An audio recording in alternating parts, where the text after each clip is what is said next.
The Hack Elements. Hi friends, it's me Pavan again. Welcome to my channel the hack elements. दोस्तों, आज मैं लेके आया हूँ केवा वर्सेस वेस्टीज प्लान और हम ये जानने की कोशिश करेंगे कौन सा प्लान है बेहतर।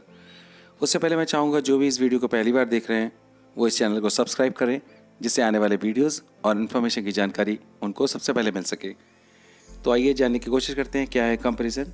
वेस्टीज 2004 में स्टार्ट हुई थी, वहीं केवा industries establish in 2010। Vestige 16 years old company है, वहीं केवा इंडस्ट्रीज अपने 10 ईयर्स कंप्लीट कर चुका है। और दोस्तों, अगर हम रिटेल प्रॉफिट की बात करें तो वेस्टीज 10 to 20% प्रॉफिट देती है, वहीं केवा industries by one get one के साथ 100% रिटेल प्रॉफिट देती है। Friends, next point is very important, team performance bonus. Vestige 5 to 20% gap commission distribute करती है, वहीं केवा इंडस्ट्रीज 5 to 38% परफॉर्मेंस बोनस देती है। वेस्टीज में मिनिमम गैप 3%, वहीं केवा इंडस्ट्रीज में मिनिमम गैप 4%। फॉर एग्जाम्पल, अगर आपके अंडर में 1000 पीपी का बिजनेस होता है तो वेस्टीज में आपको 20% के अकॉर्डिंग 200 रुपीज़ मिलते हैं, वहीं केवा इंडस्ट्रीज में 38% के अकॉर्डिंग आपको 380 रुपीज़ मिलते हैं, मतलब 18% ज़्यादा। केवा इंडस्ट्रीज गिविंग 18% मोर गैप कमीशन देन वेस्टीज। दोस्तों, बिजनेस पॉइंट्स डिस्ट्रीब्यूशन में वेस्टीज 20% गैप कमीशन के रूप में प्लस 40% रॉयल्टी इनकम के रूप में देती है, यानी कि 20 + 40 60% डिस्ट्रीब्यूशन करती है अपनी पॉइंट्स वैल्यू का। वहीं केवा इंडस्ट्रीज 38% पीपी का डिस्ट्रीब्यूशन गैप कमीशन के रूप में, 62% रॉयल्टी इनकम के रूप में, यानी कि 38 + 62 100% डिस्ट्रीब्यूशन करती है अपनी बिजनेस पॉइंट्स का। दोस्तों, ये बहुत बड़ा डिफरेंस है। बिजनेस पॉइंट डिस्ट्रीब्यूशन की पॉलिसीज़ को सही से ना समझने की वजह से हम एक कंपनी में 6 मंथ, 1 ईयर, 2 ईयर्स देते हैं और उसके बावजूद हमें पता नहीं लग पाता है कि हमें ये इनकम क्यों नहीं आ रही है, क्या रीज़न है जिसकी वजह से हमें एक अच्छी पोजीशन नहीं मिल रही है। Friends, next point is very important, business plan. Vestige multiple leg generation plan है, वहीं केवा industries 2 leg generation plan. Vestige में आपको एक टॉप लेवल अचीव करने के लिए 16 लेग मेंटेन करनी होगी, वो भी साइड मेंटेन के साथ। जबकि केवा इंडस्ट्रीज में हम 2 लेग को मेंटेन करते हुए ईजिली एक अच्छी सक्सेस को पा लेते हैं और एक अच्छी इनकम हमें बहुत ही कम टाइम में आने लगती है। दोस्तों, वेस्टीज में हमें साइड लेग मेंटेन करनी होती है, जबकि केवा इंडस्ट्रीज में हमें साइड लेग मेंटेन करने की कोई ज़रूरत नहीं है। इसका मतलब आप समझ लीजिए कि केवा इंडस्ट्रीज में अगर हम किसी भी डिस्ट्रीब्यूटर को ज्वाइनिंग देते हैं तो हम अपनी टीम के नीचे उसको लगा सकते हैं। इससे हमारी टीम को सपोर्ट मिलती है और टीम मोटिवेट भी होती है, और यही डुप्लीकेशन चलता रहता है, जिससे हमें बहुत ही कम टाइम में एक अच्छी इनकम आने लगती है, एक अच्छी पोजीशन हमें मिल जाती है। दोस्तों, केवा इंडस्ट्रीज़ में हमें डायरेक्टर या ओपन डायरेक्टर बनने के लिए किसी भी ऐसे रूल से नहीं गुजरना होता है, नहीं ऐसा कोई क्लॉज है। हम सिंपल अपने रॉयल्टी मैच करके और इस इनकम को हम पा सकते हैं, उस पोजीशन को हम पा सकते हैं। जबकि वेस्टीज में DUCD double universal crown director बनने के लिए हमें 16 लेग को मेंटेन करना होता है, और वो भी साइड लेग मेंटेन के साथ। साइड लेग मेंटेन एक ऐसा क्लॉज है जिसकी वजह से आने वाले नई ज्वाइनिंग को हम वेस्टीज में अपने नीचे नहीं दे पाते, हमें उसको डायरेक्ट लेना ही होता है। Term and condition for funds. Vestige में अगर देखें तो car fund, house fund, foreign tour fund, इसको अचीव करने के लिए हमें एक लेवल पे पहुंचना होता है।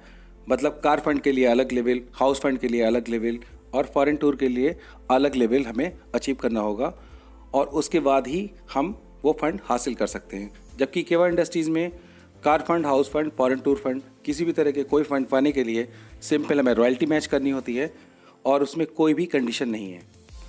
जबकि वेस्टीज में न केवल ये लेवल अचीव करना होता है, उसके साथ साथ हमें 3 मंथ्स बैक टू बैक उसको मेंटेन भी रखना होता है। जबकि केवा इंडस्ट्रीज में ऐसी कोई भी टर्म कंडीशन नहीं है for getting any kinds of funds. दोस्तों, सपोज आप वेस्टीज में 3 मंथ्स तक कंटिन्यू उसको बैक टू बैक नहीं अगर मेंटेन कर सके तो आपको फिर से दोबारा ये करना पड़ेगा। सपोज 2 मंथ्स आपका कंप्लीट हो गया, 1 मंथ बचा हुआ है, तो आपको 3 मंथ्स फिर से करना होगा। वहीं केवा इंडस्ट्रीज में ऐसी कोई कंडीशन नहीं है। आप from the first day, from the first month, आप सिंपल एक रॉयल्टी मैच करते करते आप उस लेवल को पहले दिन से ही पा सकते हैं without any conditions. Funds holding. Vestige में फंड्स को होल्ड रखा जाता है। सपोज़ अगर आप कार फंड अचीव करते हैं तो वो कार फंड लीडर्स के बैंक अकाउंट में डायरेक्टली रिसीव नहीं होता है, जबकि केवा इंडस्ट्रीज़ में कोई फंड्स की होल्डिंग नहीं है। All funds directly received in the bank of account of achievers. तो दोस्तों डिफरेंस आपको दिख रहा होगा। केवा इंडस्ट्रीज़ आपके हक का एक भी पैसा अपने कंपनी में होल्ड नहीं रखती है, वो सेम मंथ में डायरेक्टली आपके बैंक अकाउंट में ट्रांसफ़र करती है without any conditions. Plan transparency.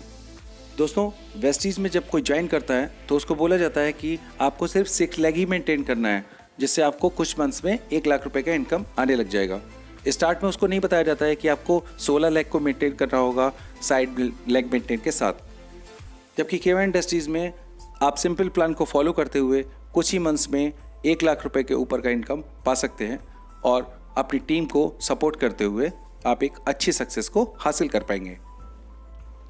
दोस्तों वेस्टीज में अगर आप सक्सेस होना चाहते हैं तो आपके अंदर लीडरशिप क्वालिटी होना बहुत ज़रूरी है, लेकिन हर इंसान तो लीडर नहीं होता है, क्योंकि कुछ कॉमन पर्सन भी हमारी कंपनी को ज्वाइन करते हैं और उनको वो लीडरशिप क्वालिटी न होने की वजह से वो इनकम नहीं हासिल होती है, वो लेवल नहीं हासिल होती है।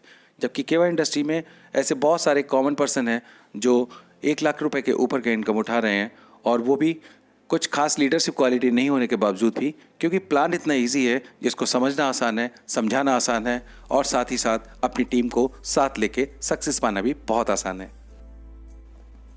दोस्तों स्टॉक पॉइंट इन्वेस्टमेंट में अगर देखें तो वेस्टीज का स्टोर ओपन करने के लिए हमें 1 लाख रुपए इन्वेस्ट करना होता है, वहीं केवा इंडस्ट्रीज़ में ओनली 25,000 रुपीज़। जी हाँ दोस्तों, सिर्फ 25,000 रुपये में आप अपने एरिया में कंपनी के ऑथराइज स्टॉकिस्ट बन जाएंगे और एक अच्छा प्रॉफिट कमा सकते हैं।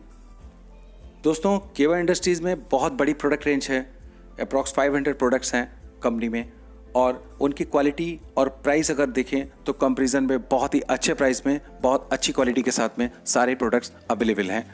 आप अपने एरिया में स्टॉक पॉइंट ओपन करना चाहते हैं तो अपनी चॉइस के प्रोडक्ट से आप अपना एरिया में स्टॉक पॉइंट ओपन कर सकते हैं, वो भी बहुत ही कम इन्वेस्टमेंट के साथ। इतना लो कॉस्ट स्टार्टअप आपको और कहीं नहीं मिलेगा दोस्तों, और ये बहुत सही मौका है, सही अपॉर्चुनिटी है केवा इंडस्ट्रीज़ को ज्वाइन करने के लिए। दोस्तों अभी केवा इंडस्ट्रीज़ में no capping plan for pair income आ चुका है। इससे पहले हम लोग 10 पेयर से ज़्यादा की इनकम नहीं ले पा रहे थे, अभी कंपनी ने कैपिंग को हटा दिया है। अभी हम एक दिन में अगर 1000 पेयर के भी ज्वाइनिंग कराते हैं तो हमें 200 पेयर के अकॉर्डिंग उसमें पैसा अकाउंट में आ जाता है, और इसका पे आउट हर ट्यूसडे को 11:59 पे आता है दोस्तों। 12 भी नहीं बजता, 1 मिनट पहले ही सारी इनकम हमारे पे आउट में आके बन जाती है और 2 दिन के अंदर हमारा बैंक में पैसा भी ट्रांसफ़र हो जाता है। दोस्तों ये वक्त निराश होने का नहीं है, ये वक्त है एक डिसीजन लेने का, एक लाइफ टाइम अपॉर्चुनिटी पाने का और एक ऐसा प्लेटफॉर्म ज्वाइन करने का जो आपकी ज़िंदगी को बेहतर और आपको एक क्वालिटी ऑफ लाइफ प्रोवाइड कर सके। दोस्तों ट्रस्ट मी, अगर आपकी लीडरशिप क्वालिटी और केवा के इजी प्लान्स का मैचिंग हो गया तो आप समझ नहीं सकते हैं कि आप कितनी बड़ी इनकम पा सकते हैं। इसके लिए मुझे कॉल कीजिएगा। Thank you so much friends.